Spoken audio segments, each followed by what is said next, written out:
श्लोक 33. अक्षराणामकारोऽस्मि द्वन्द्वः सामासिकस्य च अहमेवाक्षरकालो धाताहं विश्वतो मुखः.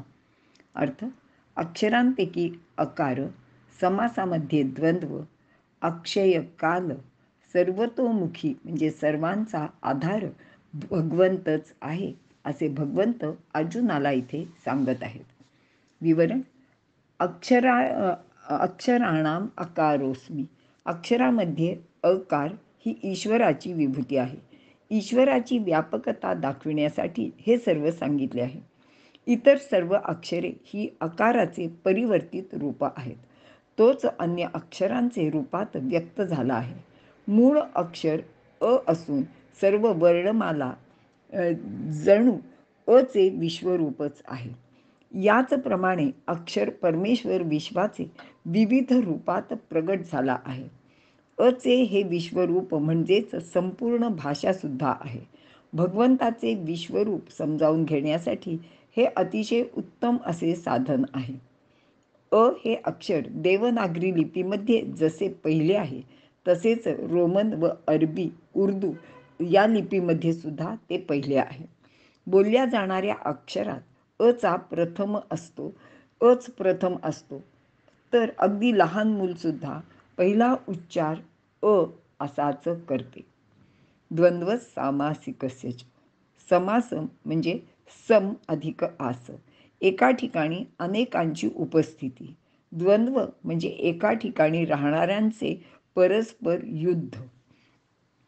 द्वंद्व समास हे दोन शब्द परस्पर विरोधी अर्थ दाखवणारे आहेत. हा शब्द एकत्रित होण्याचा भाव दर्शविते, तर दुसरा शब्द पृथक होण्याचा भाव व्यक्त करते. समासामध्ये द्वंद्व याचा अर्थ एकत्र उपस्थित राहणाऱ्यांमध्ये झगडा किंवा भांडण असा आहे.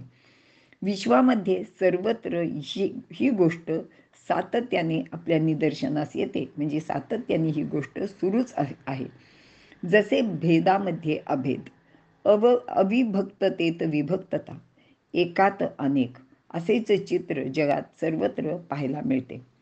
सामासिक शब्दात द्वंद्व समास हा लोकप्रिय व कदाचित सर्वात प्रथम तोच निर्माण झालेला असेल. अहमेवा क्षयकाल, ज्या काळाचा कधीही क्षय होत नाही किंवा जो कालातीत आहे आणि अनादि अनंत रूप असा सुद्धा आहे. सर्ग आणि प्रलयाची गणना सूर्यापासून होते. महाप्रलयात सूर्यही लीन होतो, तेव्हा वेळेची गणना परमात्म्यापासून होते. महाप्रलयात ब्रह्मदेव लीन होतात. महासर्गाचा म्हणजे ब्रह्मदेवाच्या आयुष्याचा जितका काळ असतो तितकाच काळ महाप्रलयाचा असतो. एवढ्या दीर्घ काळाची गणना अक्षयकाळ रूपी परमात्म्यापासूनच होते. म्हणूनच अक्षयकाळ सर्वांना खाऊन टाकतो व स्वतः मात्र जसाच्या तसाच राहतो. धाताहं विश्वतो मुखः. सर्व बाजूने मुख असल्याने भगवंताची दृष्टी सर्व प्राण्यांवर सतत राहत असते. सर्वांचे धारण पोषण करण्यात भगवान खूपच सावध असतात. कोणाला कोणती वस्तू केव्हा मिळाली पाहिजे याची आठवण ठेवून अगदी योग्य वेळी त्याला ती वस्तू मिळेल अशी भगवंत व्यवस्था करतात.